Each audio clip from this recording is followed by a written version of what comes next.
attachment of goodwill. Now let us go to the next aspect under admission of a partner, and that is called as revaluation of assets and liabilities. The word revaluation, re means again valuation is finding out the correct value of assets and liabilities. That means we are going to adjust the value of assets and liabilities according to the current prices or the present values. We generally follow a cost concept where when we don't find out what is the value of assets and liabilities every now and then, at whatever price you have purchased, you retain it except with the depreciations or appreciations here and there. So now, because a new person is coming in, it is always better to adjust our assets and liabilities according to the current values. And an asset increases, it is profit. When an asset decreases, it is a loss. At the same time, liability increases, it is a loss, and the liability decreases, it is profit, which has to be taken to a new account prepared generally at the time of admission or retirement, and that account is called as revaluation account. I'll teach you how to prepare revaluation account. I'm writing the format for you.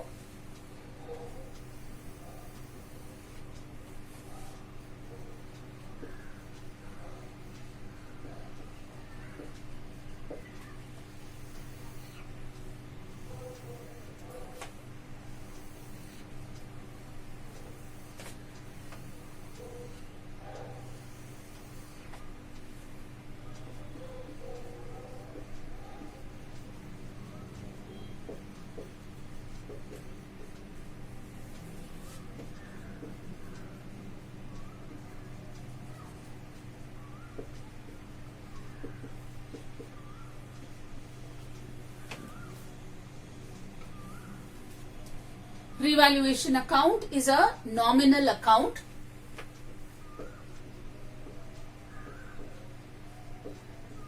And nominal account rule says debit the expenses and losses, credit the gains and incomes. Now suppose it's a gain, you write it on the credit side, and if it is an expenditure or a loss, write it on the debit side. Asset increasing, liability decreasing will be on the credit side.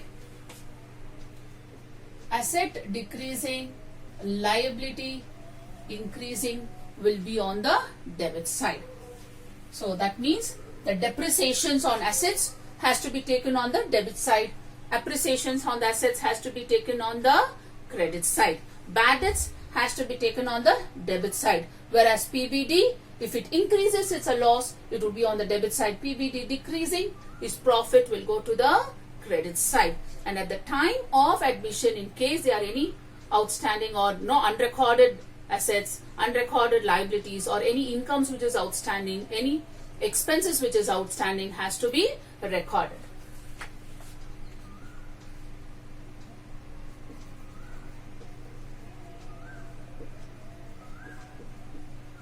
Depreciation on assets,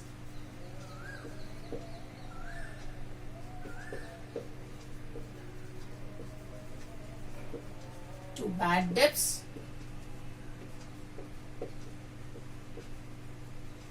increase in PBD on the side,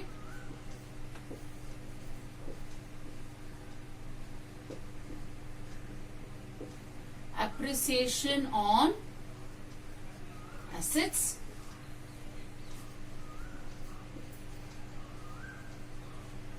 decrease in PBD,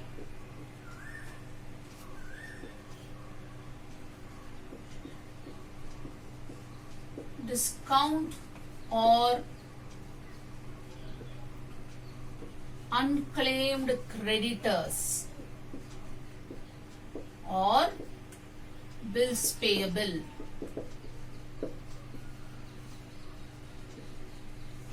Or bills payable entries would be here. Now suppose unrecorded liability on the debit side, unrecorded asset on the credit side,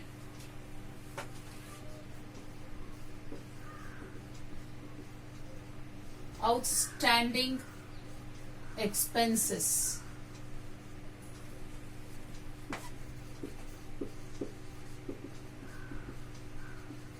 By outstanding incomes.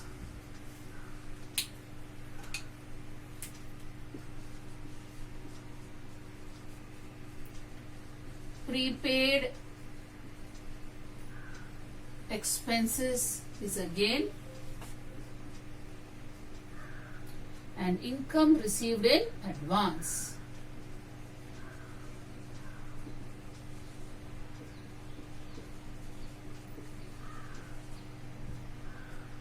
is to be taken on the debit side.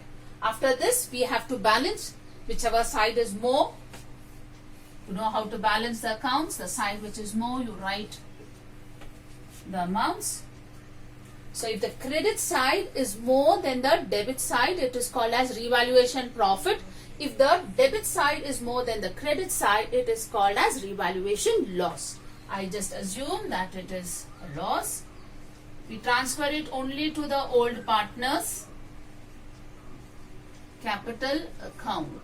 Whatever is the answer, balancing figure to be distributed to the old partners. So this answer can be on the debit side or on the credit side. If we assume A and B are partners, so I just assume that A and B are partners. I just write there example, A and B are partners, and this amount is being distributed, and it should be in the old ratio. This is a new account which you have to learn. After preparing revaluation account, you are supposed to distribute the general reserve or reserves fund, which is given on the liability side, as well as accumulated profit or loss given in the balance sheet. And this is done so that the new partner does not have a claim over the reserves or the profits. So general reserve or reserve fund is part of previous year's profits, and this only the old partners have a right over it, and this has to be credited to the old partners capital account in the old profit sharing ratio. The same way, in case there is any accumulated profits which is shown in the balance sheet, which would be shown on the liability side, that also has to be credited only to the existing partners in the old ratio. Now suppose profit and loss account is shown on the asset side. That means it is accumulated losses that has to be debited to partners capital account in the old ratio. And what are the journal entries?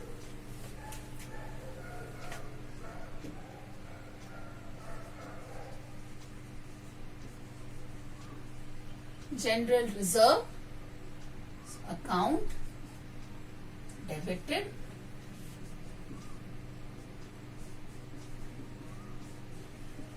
existing partners capital account, existing or old partners.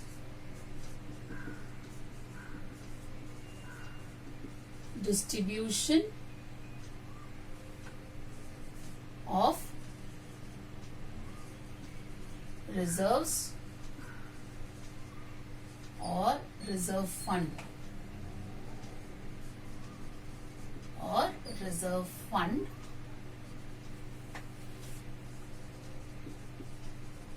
among old partners in old ratio.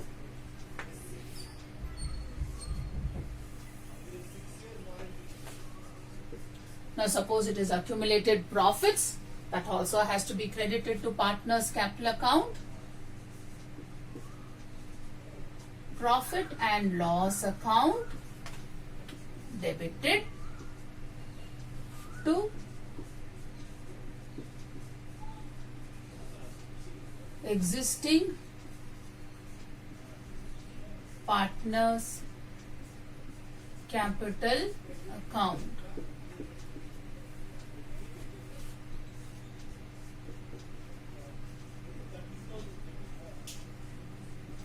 Distribution of accumulated profits. This also should be in old ratio only. The third one, if it is accumulated losses, so that time it has to be debited to partner's capital account.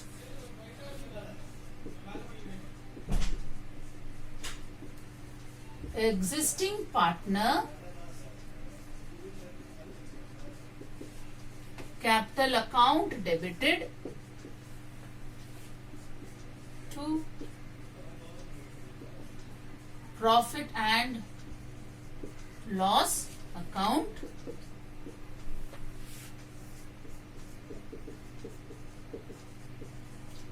Distribution of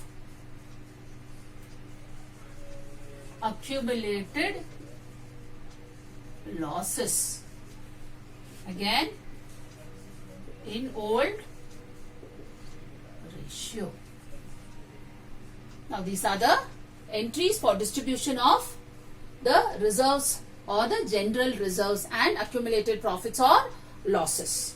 After preparing revaluation account and distribution of the reserves and accumulated profits and losses, now we have to readjust the capitals. So what do you mean by readjustment of capitals? So when you actually look into the partner's capital account, the capitals would have changed now because of the goodwill, because of revaluation, profit or losses, or accumulated reserves and profits being distributed.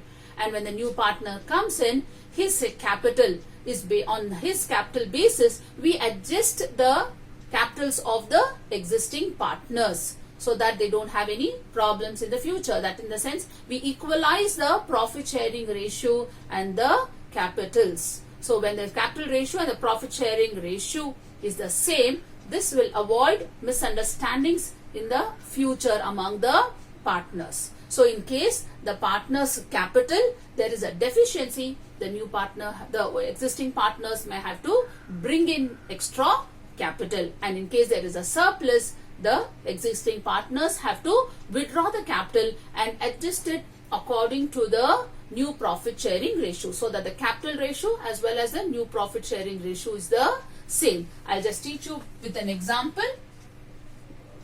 Now suppose A, B are partners, C is entering, and let me say it is equal. The profit sharing ratio is equal. And if you think of A, if C is bringing in 60,000 as capital, and if you just check, B's capital might be 70,000 and A's capital would be 50,000.